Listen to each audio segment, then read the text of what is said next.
Sunday night, and we are back on Love Island. This episode was pretty much entirely consumed by James and Moira and their spiral of a relationship. You know, 2 days ago, we were thinking, yeah, James and Moira, they are our most solid couple. They're easily the best couple on the island, and now they are no more. Wow, did that end quickly. Moira goes on one date with Calvin. Moira comes back. James gets a little bit too jealous of something that hadn't even happened yet. And all of a sudden, those two just spiral and it's over. I think this was a situation handled pretty poorly by both sides.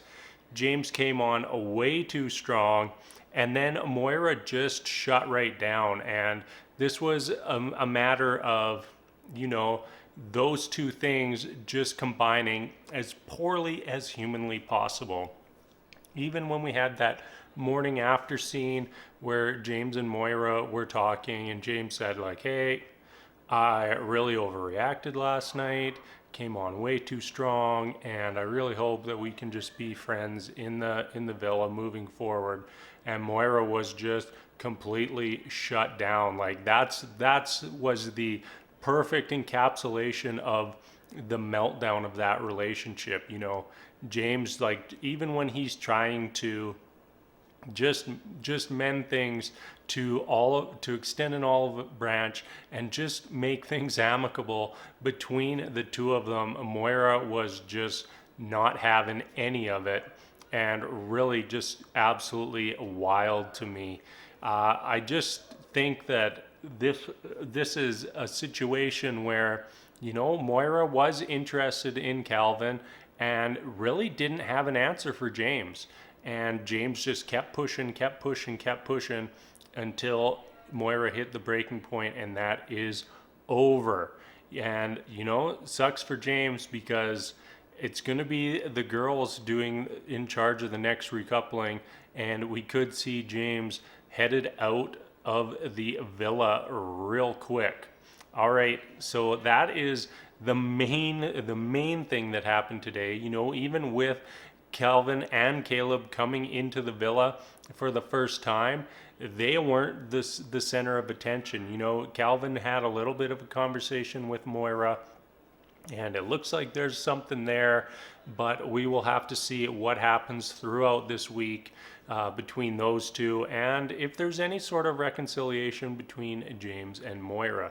Caleb, he came in, really made his rounds with all of the women, and hard to say who he had the best connection with. I would say Kirsten and Justine would probably be up there the most, but we will definitely have to see a lot more of those potential couples before passing any sort of judgment.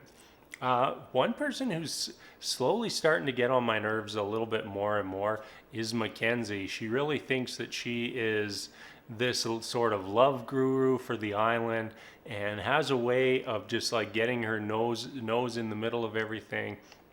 And to me, it's just really obnoxious. You know, I don't even see Connor and Mackenzie lasting till the end of the season, so I don't think that Mackenzie is the person that I would be looking to for any advice on love or relationships at all whatsoever. And really, when you think about it, I'm not sure I'd be going to anyone in the villa for some relationship advice when most of them are players and that sort of mentality. They're hooking up and looking for the next hot body to walk through that door, and there's not much relationship advice that I would be seeking from anyone who lives that sort of lifestyle. I think that's it for tonight. That's our episode. Not too much. Like I said, it was mainly just Jamoira absolutely imploding. James got a new bed. It's yellow. Everyone's jealous of James's yellow bed.